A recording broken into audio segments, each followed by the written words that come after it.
Now, for the first time, Ronald Silver's fiancée, Renee, and his son, Za'Ron, are opening up about who Ronnie was and their frustrations with the city's response. It's a tight-knit group, so more family members were there for this interview to show their support. The Silver family sitting down together and opening up for an emotional conversation about Ronald Silver II. That was my fiancé. That was my father. Renee Garrison and Za'Ron Silver, two people who loved Ronnie. He was like my little protector of mine, or like we shared a lot of similarities. He made sure that I was happy. I was happy in the summer. We were happy in the summer. It's just so empty without him. So it's just barely, the color is just gone in life. Like, I don't even feel the same. The night of August 1st was like any other. I try to prepare him for the night before by taking his clothes out and making sure, he's ready. And August 2nd, Silver went to work as a solid waste worker for the Department of Public Works, a job the 36-year-old had been doing since October of last year. The last time I seen him, it was like 1 in the morning. He was still up watching TV. He kind of shook the bed a little bit and smiled at me. And that was the last time I seen him. He got up for work. August 2nd, Baltimore hit a record high of 100 degrees, and that afternoon, the heat index was approximately 109.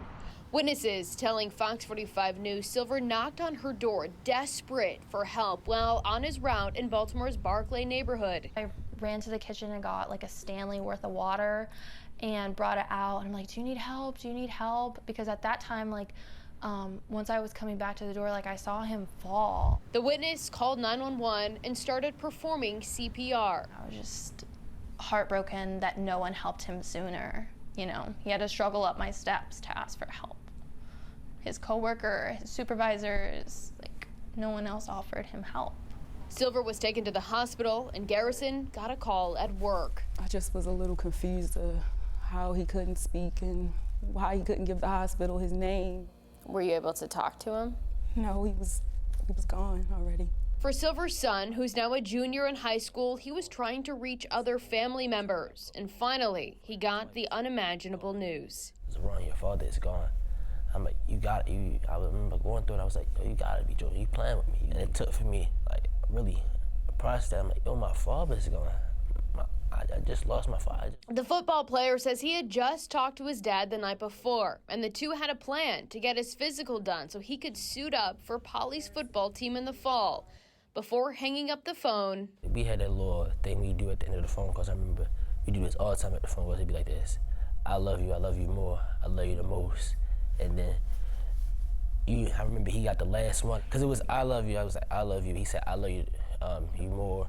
In the months since Silver's death, an autopsy revealed he died from hyperthermia, or overheating. Before Silver died on the job, the city's inspector general released a report outlining unsafe working conditions for sanitation workers at DPW, including a lack of air conditioning, no water or Gatorade available to the workers, broken ice machines, and dilapidated restrooms. After Silver's death, the city hired an outside law firm to review DPW's practices, resulting in what the Silver family and so many others knew. So how are you feeling now after the investigations have come out? We know that there wasn't any heat safety training protocols in place.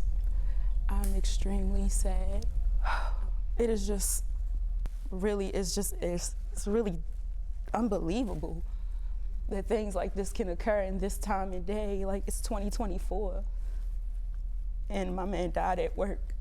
In the aftermath, since everything has come out, was there anything that you learned about how DPW operated that surprised you?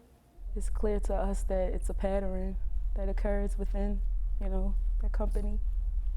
And no one else should die like that. It's when is it gonna stop? When is somebody gonna take accountability? Are you frustrated with the response from the city? Absolutely. What response? When you put the time in and really dedication, I'm talking early mornings, late nights. When you put that dedication in, you deserve some type of respect in return, at least for your life. Everybody's heart and soul is gone. It's gone, and we're trying to build it again. I'm trying to help. Everybody's building each other. Ronald was an important person. He was beautiful. His smile, his the way he did everything. He wasn't a slack. He helped around with everything, household chores, anything, laundry, he'll fold the clothes, anything. That man was an all-around man, all around. And for me to lose him for $18 is crazy.